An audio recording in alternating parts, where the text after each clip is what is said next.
40 years. That's the average career. And yet most people after all those years have less than a few $1,000s saved. How can that be? The shocking truth is it's not about effort, it's about philosophy. And until you change the way you think, you'll never change what you have. Now, why does this matter to you? Because the same trap that swallows most people could swallow you if you're not careful.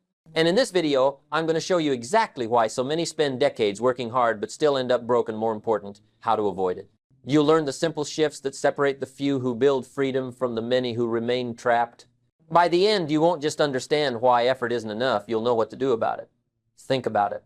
How many people do you know who've given the best years of their lives to a job, and yet they retire with nothing more than a gold watch and a pension that barely covers the bills? Maybe you've seen it in your own family.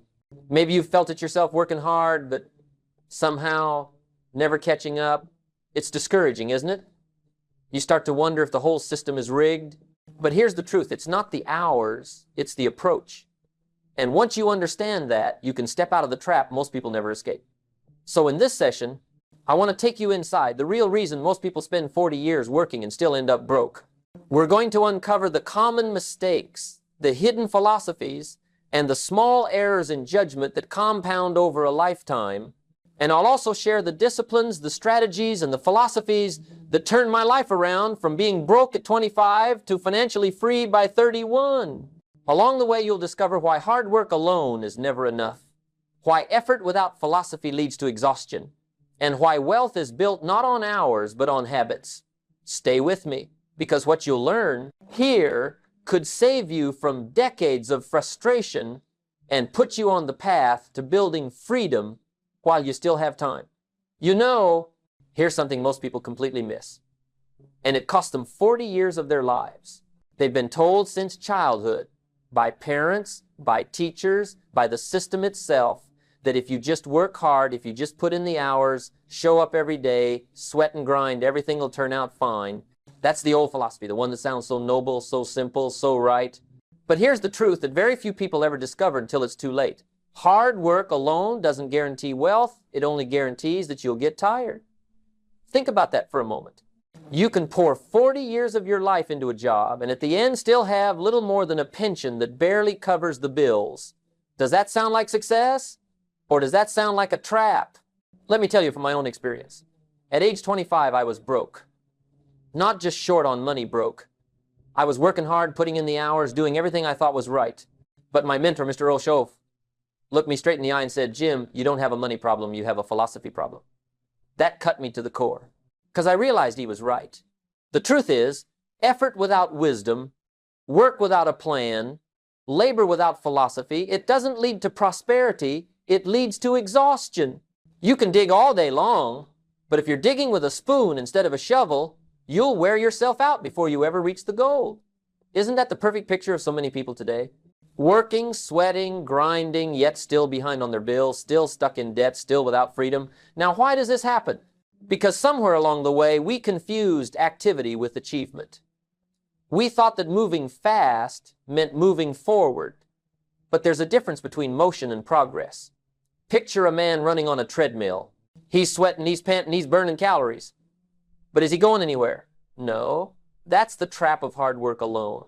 You can run in place for years and still end up at the same financial spot you started. So what's the solution? The missing ingredient is philosophy. It's the way you think about work, about money, about value. It's wisdom added to effort that creates wealth. Let me put it like this. Don't wish for it to be easier. Wish for you to be better. That shift in thinking was what saved me. Because when I stopped blaming the job, the hours, the circumstances, and started asking, how can I increase my value? How can I become more? Everything began to change. Think about it. Two men can put in the same 8 hours. One ends up with $50, the other ends up with $500. What's the difference? Not the hours, not the sweat. It's philosophy. It's what one man knows, how he applies it, and what he does with his effort that changes everything. And here's the irony. Most people figure this out too late.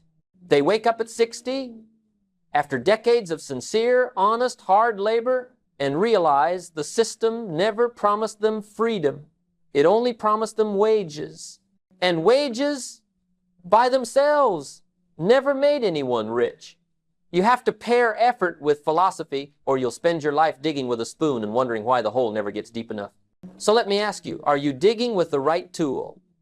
Are you just working harder, or are you working wiser? Because once you see the trap, you can step out of it.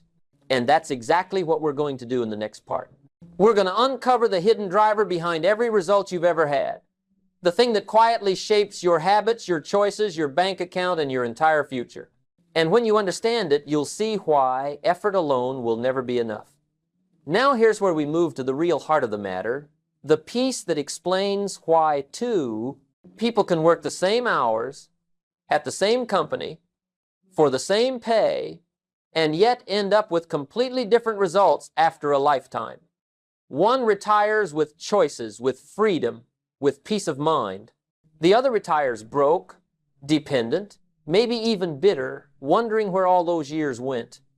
And if you strip it all back, the difference is not luck, and it's not the hours. It's philosophy. It's the way they each chose to think about value, time, learning, and responsibility. Because philosophy is the hidden driver. It sits beneath the surface like the roots of a tree. You can't see it directly, but you can see the fruit it produces. And your fruit, the results of your life, are always consistent with the roots you've planted. Think about this simple idea. Income seldom exceeds personal development. That's not my opinion, that's a law. Your money doesn't grow beyond the level of your philosophy. Your balance sheet doesn't improve beyond your mindset. And here's the dangerous part. Most people don't even know they're living by a philosophy.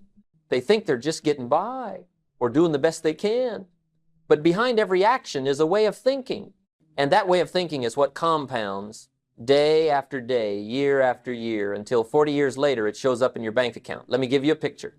Life is like the sea, and we're all sailing on it. The winds blow on us, all the winds of change, the winds of opportunity, the winds of disappointment, the winds of difficulty. Now, if the winds blow the same on us all, why do some end up shipwrecked and broke while others reach safe harbors of wealth and freedom? It's not the wind, it's the set of the sail. That's philosophy. One man sets his sail to drift, and the same winds that could have carried him to success push him toward ruin.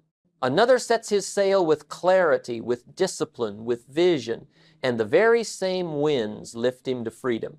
The winds don't decide, the sail does.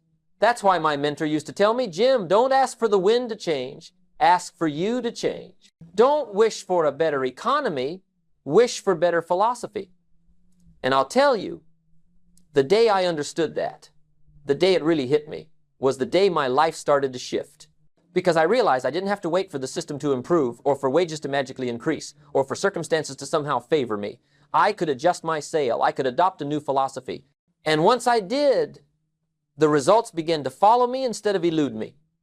Here's a simple example. Two people, side by side, finishing their day's work. One goes home, flips on the television, spends the night drifting through channels, complaining about the boss, hoping next year will be better. The other goes home, opens a book, takes notes, listens to a lecture, invests in learning something new, plans the next day with care. At first, there's no visible difference. After a week, after a month, they still look the same. But give it 5 years, 10 years, 40 years, the difference is staggering. One retires broke, the other retires free. And the difference wasn't hours. It wasn't effort. It was philosophy in action, guiding habits over time. Now, let me challenge you with a hard question. What's the philosophy guiding your choices right now? When you finish a long day, what's your instinct? To collapse into comfort or to invest in growth? When you receive your paycheck, what's your habit? To consume it or to plant some of it for the future? These are not small questions. These are the set of your sail, and the set of your sail determines your destination. And here's the best part. You can change your sail. You can throw out the old excuses, the old just get by thinking, and you can adopt a new way. That's what my mentor taught me. At 25, I was broke, full of excuses, waiting for life to change. But when I changed my philosophy, when I decided to learn, to grow, to take responsibility, the winds began to carry me instead of fight me. By 31, I was a millionaire. Not because the world got easier, but because I got better. So here's the truth. If you keep thinking the way you've always thought, you'll keep earning what you've always earned. But if you adjust your philosophy, if you reset your sail, you can take the same winds that sink others and use them to lift you. And that's where freedom begins. And now that we've uncovered the root, let's look at the fruit. Let's look at the habits, those daily choices that grow out of your philosophy. Because if philosophy is the root, then habits are the fruit, and the fruit always tells the truth. Now that we've laid the foundation that philosophy is the root from which all results grow, let's look at the fruit. Because philosophy by itself is invisible until it shows up in habits. You can't put philosophy in a box or measure it with a scale, but you can see it in the way someone spends their money, the way they use their hours, the way they treat opportunities when they come. And if you really want to know a man's philosophy, don't listen to what he says, watch what he does every day. Habits are philosophy in motion. They're the little disciplines or the little neglects repeated over time, and sooner or later they add up to the life you either celebrate or regret. So let's take the first and most obvious habit, what you do with your money. Every single dollar is either consumed or invested, eaten or planted. And the sad truth is that most people eat their seed. They spend the whole paycheck, and then they wonder why there's no harvest later. They believe that small amounts don't matter. Oh, it's just $10, it's just $20. It's just one little splurge. But $10 here, $20 there, repeated over years, compounds into an empty bank account. And on the other hand, a man who plants even a little each time, who saves, who invests, who puts aside seed, will one day look out at a field of plenty. That's the law of sowing and reaping. It's not mystical, it's practical. You can't consume all your seed and then pray for a harvest. Life doesn't work that way. Now here's the second habit, the choice between discipline and regret. Every day you and I have to pay a price. The question is, which one? Discipline weighs ounces, regret weighs tons. Discipline is the pain of saving a dollar, of reading the book, of staying a little longer to finish the job right, of skipping the easy comfort for the sake of a bigger goal. Regret is the pain that comes years later when you realize you missed your chance. When you look at your bank account and there's nothing there. When you see opportunities pass you by because you weren't ready. And here's the sobering part. The bank balance always tells you which pain you chose. A man who embraced discipline will have a balance that reflects growth and stability. A man who avoided discipline will have a balance that reflects regret. The numbers never lie. Let me paint another picture. One of the greatest thieves of wealth isn't a failed investment or a lost job. It's spending major time on minor things. It's pouring your precious hours into distractions that leave nothing behind. How many evenings are wasted in front of a screen? How many weekends drifted away without a plan? How many mornings lost because of a late night spent on nothing important? And here's the irony. Most people aren't destroyed by one catastrophic mistake. They're destroyed by thousands of tiny errors in judgment, repeated day after day. It's not one big leak that sinks the ship. It's 100 small ones. Now, compare that with someone who decides to invest even 1 hour a day into growth. 1 hour reading, 1 hour studying, 1 hour learning a new skill. Over a week, that may not look like much. Over a month, still not dramatic. But stretch that out over 5 years. One man has wasted the equivalent of 1,800 hours on entertainment. The other has invested 1,800 hours into his future. Do you think their bank balances will look the same? Not a chance. One will be stuck, broke, repeating the same cycle. The other will be ahead with new skills, new opportunities, new wealth following him. That's not luck. That's habits. So let me ask you straight, what story are your habits telling about your philosophy? Do your dollars say you're a planter or a consumer? Do your hours say you're an investor in yourself or a drifter? Does your balance say you've chosen the pain of discipline or the crushing weight of regret? These are uncomfortable questions, I know, but they're necessary. Because until you change the fruit, you can't change the harvest. And until you change the habits, you can't change the bank balance. The good news is this, habits can change. You can draw a line today and say, no more wasted hours, no more eating the seed, no more drift. You can start small, $10 saved, 10 pages read, 10 minutes of planning. And those small new habits, repeated, will compound into a new life.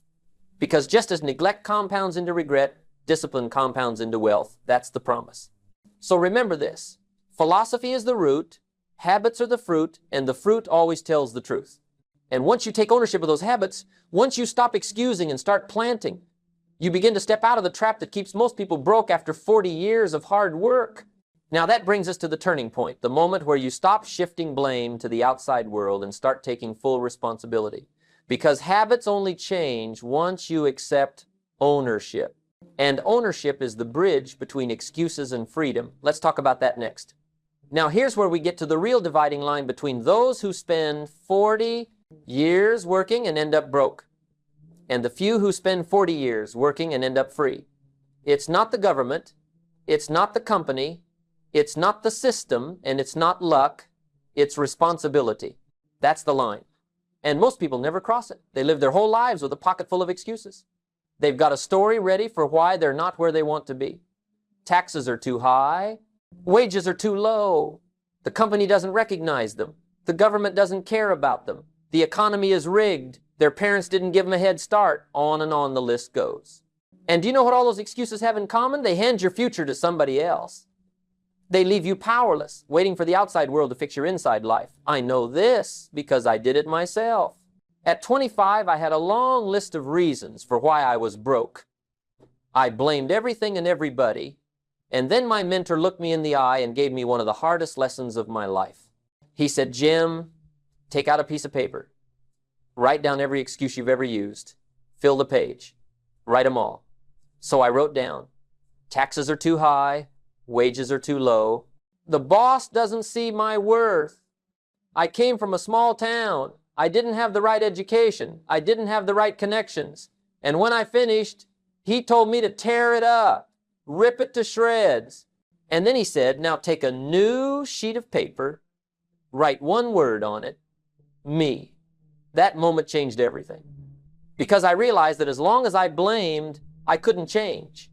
But the day I took ownership, the day I said it's me, was the day the power came back into my hands. See, life is like a farmer's field. You can stand out in that field all day and curse the soil, complain about the rain, demand that the sun behave differently, argue that the seasons aren't fair, and you might be right about every one of those things. But none of it changes the soil. None of it changes the harvest. The soil doesn't respond to excuses. It only responds to seed. And the farmer who keeps complaining will go hungry, while the farmer who takes ownership and plants anyway will eat. Life works the same way. The marketplace doesn't pay you for excuses. It pays you for value. And the moment you stop talking about what others won't do and start focusing on what you can do, everything shifts. Now let me be clear. Ownership is not easy. It's painful at first. It means you have to look in the mirror and say, I am where I am because of me. That hurts. But it's also liberating. Because if it's you, then you can change it. If you're the problem, you can also be the solution. You don't have to wait for the government to change. You don't have to wait for the company to promote you. You don't have to wait for life to get easier. You can get better. That was the breakthrough that lifted me. And it will lift you too. So let me ask you, are you still carrying a pocket full of excuses? Do you have a ready-made story for why you're not ahead yet? If so, tear it up. Rip it to pieces. Replace it with one word, me. That single act can become the day that turns your life around. Because responsibility is the gateway to freedom. Excuses keep you broke, but ownership sets you free. Excuses weigh you down, but responsibility lifts you up. Excuses keep you in the past, but responsibility opens up your future. And here's the good news. Once you take ownership, the path forward becomes clear. You can start laying down new philosophies, building new habits, planting new seeds, and surrounding yourself with new influences. That's when the game changes. That's when 40 years of work can produce freedom instead of regret. Because once you own it, you can fix it. So let's take this one step further. If ownership is the bridge, what lies on the other side?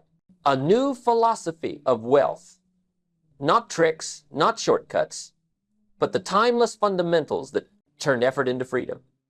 That's where we're going next. Now that we've torn up the excuse list and written down that one word, me, the real work begins. Because ownership without direction is just guilt, and guilt won't build a future.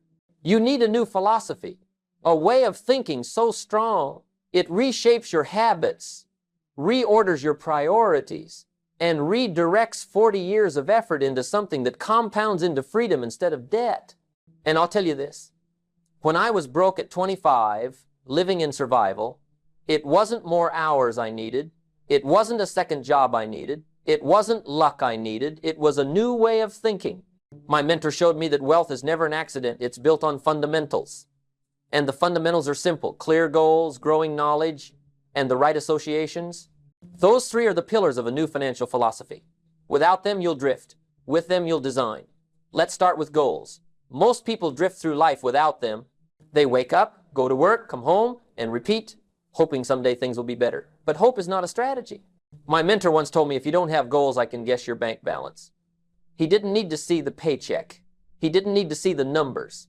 He knew that a fuzzy life produces fuzzy results. See, goals are like magnets. They pull you. They give your energy a target. They give your habits a reason. Without goals, discipline feels like punishment. With goals, discipline feels like investment. And the size of your goals will shape the size of your results. If your only goal is to pay the bills, you'll always be broke, because life expands to meet survival. But if your goal is to build freedom, to create options, to take care of family, to become a person of value, suddenly you'll find reasons strong enough to change your daily choices. And when your reasons are strong, your results will be too. The second pillar is knowledge. Formal education can make you a living, but self-education can make you a fortune. That one sentence changed my life. Because up to 25, I thought learning stopped when school stopped. I didn't know the marketplace doesn't pay you for time, it pays you for value. And the only way to increase value is to increase yourself. If you want to move up the economic ladder, you must first move up the ladder of personal development. That means reading, journaling, studying, listening, asking questions, stretching. It means adding more skills to your toolbox, becoming more flexible, more adaptable, more valuable. Think of it like a value ladder. One rung pays $5 an hour, another pays $50, another $500.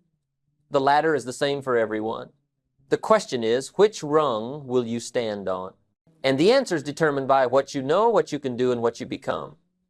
You don't climb the ladder by wishing, you climb it by learning.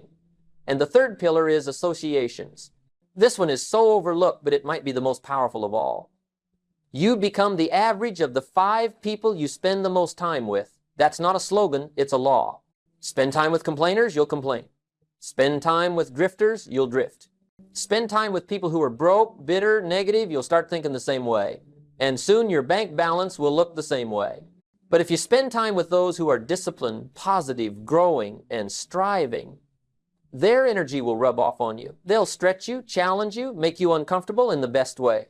And before long, your habits will shift, your philosophy will sharpen, and your results will rise. The soil matters. Plant yourself in poor soil and you'll struggle. Plant yourself in rich soil and you'll flourish. That's what associations are. They're the soil of your future. Put all 3 pillars together: goals that pull you, knowledge that multiplies you, and associations that shape you. And you've got a philosophy strong enough to transform 40 years of work into freedom. You won't just be working for wages anymore. You'll be building a life. And that's the difference. Most people spend their years working for money. The wise spend their years working on themselves, so money begins to work for them. So let me ask you, what goals are pulling you right now? What knowledge are you adding to your mind every day? Who are the 5 voices shaping your thinking, your habits, and your philosophy? Answer those 3 questions honestly, and you'll see your future written in advance. The good news is, you can change any of them today. You can set a bigger goal. You can pick up a new book. You can spend less time with someone who drains you and more with someone who lifts you. And with each small shift, you're building a new philosophy, one that guarantees that 40 years from now, you'll be free, not broke. And that brings us to the close of our journey. We've looked at effort. We've uncovered philosophy. We've examined habits. We've torn up excuses. And we've built the foundation of a new way of thinking. Now, let's bring it all together with one final challenge, because knowledge without action is nothing, and philosophy without practice changes no one. Let's tie the bow on this lesson and set the stage for the next. So here we are at the end of this session, and I want to tie all these pieces together for you in a way that's not just memorable, but usable. Because information that stays in your notebook is wasted, but information that finds its way into your daily habits can change your whole life. We've walked through the trap of hard work alone. We've uncovered the hidden driver of philosophy. We've examined the fruit of habits. We've torn up the excuse list and replaced it with ownership. And we've begun to lay the foundation for a new financial philosophy built on goals, knowledge, and associations. Each part is a piece of the puzzle, and when you put them together, you see the whole picture. Most people work 40 years and end up broke. Not because they didn't try, not because they didn't work, not because they weren't sincere, but because they never changed their philosophy, never examined their habits, never took ownership, and never built a strategy for wealth. And here's the challenge. You don't have to repeat their story. You can write a new one. Now let me give you the affirmation I want you to carry with you when this video ends. Don't wish your balance was bigger. Wish your philosophy was better. Don't wish your bills were smaller. Wish your skills were greater. Don't wish for fewer problems. Wish for more wisdom. Don't wish it were easier. Wish you were better. Because that's the path to freedom. The marketplace doesn't reward wishes, it rewards value. And value is the person you become. Success is not something you chase. It's something you attract. By becoming attractive, by making yourself into a person the world can't ignore, that's the law. And it works for everyone who works it. So let me leave you with this challenge. Tonight, when you look at your bank balance, don't just see numbers. See philosophy. See habits. See excuses or ownership. See the reflection of who you've been. And then make a decision about who you're going to become. Because the number is not your destiny, it's your current report card. And the good news is, report cards can change when the student decides to study differently. Don't spend another year, let alone 40 years, trapped in the same cycle. Begin tonight. Pick a goal that stretches you. Pick a book that grows you. Pick an association that lifts you. And then repeat it tomorrow and the next day until your habits write a new story and your balance tells the tale of freedom instead of frustration. And before we go, let me set up the next step. Because what we've covered today is powerful, but it's not complete. There's one more trap that keeps people broke even while they're working harder than ever. It's subtle, it's quiet, and most never see it until it's too late. It's the hidden law that quietly shapes your entire future. And once you see it, you'll never be fooled again. So click here, join me in the next session, and let's open it up together. Because if this lesson showed you why hard work alone isn't enough, the next one will show you the single most dangerous mistake